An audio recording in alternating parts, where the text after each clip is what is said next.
Boeing right now is kind of freezing production on its 737 MAX planes. The question is for how long? Some are saying maybe permanently if this drags on. That might be a bit extreme, but again, it is one of the issues that has been weighing on this stock for some time.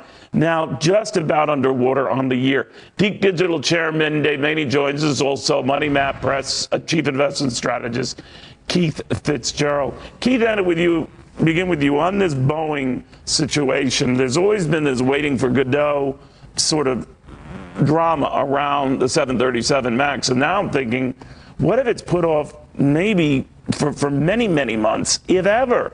Then what? Well, I tell you, Neil, that is the question of the day. Boeing has handled this poorly from the very beginning. You know, if I were sitting in that seat, I've got to imagine that there are discussions about canceling production and moving on to an aircraft people trust, because that's the real issue, and that is going to impact the stock market. I think there's another quarter of bad earnings coming up, and any money that's in it now is going to get scared silly. You know, you could also do this, all right, this is too much punishment day, right? I mean, you could look at it and say, you know, Boeing is still going to be making planes. It's not going to be going out of business. Might not be the 737 MAX, but a host of other models. And it's getting pounded a little bit too much. What do you think? Probably not too much. It's a really big deal on this particular plane, which is their overall volume leader and a gigantically sized and important project. The product, other than the fact that it appears to crash under certain circumstances, was a phenomenal, product market fit with huge demand from airlines around the world, which is still there, and they're still placing orders for it. So I don't agree that they're going to pull the plug or that it won't fly. What I do think is they do have two strikes, two crashes. If there's another one, you could imagine it threatening the entire company's commercial airline production process, and they simply can't have that. But it doesn't mean that they're not going to fly again. It doesn't mean that those backlog planes sitting on a lot in the Seattle area are not going to be delivered. I believe they are. It's not going to be on the calendar that Boeing wanted because governments are being very cautious with good reason. You know, the markets, though, are abandoning some of their caution and their reticence. That's not to say that all the bears have disappeared, but, Bank of America yesterday, and then, Keith, I'm looking at Piper Jaffray today, joining a chorus of bulls here. Talk of a melt up in the first quarter. You still want a good number of bears or doubters out there. Fewer bears and doubters out there now. How do you play that?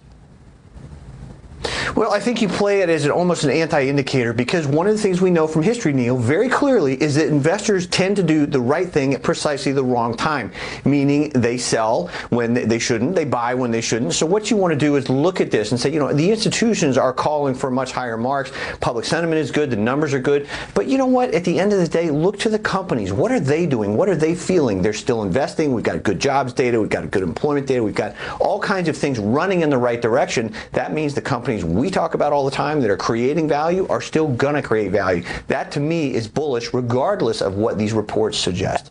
You could look at it and say maybe the comeback in Boeing shares, the freeze on 737 MAX production notwithstanding, Dave, is the market's way of saying sometimes when we see selling that's overdone, we address it. Sometimes when we see skepticism that's been played up in the media, we pounce on it.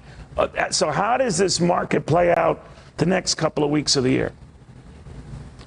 Well, if I knew that for sure, Neil, I wouldn't be here. I'd be out in Hawaii somewhere doing something more fun. But having said that, look, we're in the middle in our company with chief marketing officers of significant companies and Fortune 500 companies every day. And it is my observation that they're feeling pretty good about things. I mean, they're making good, aggressive plans for next year. People are really working still to absorb how the internet changes their customer acquisition targets and makes it better.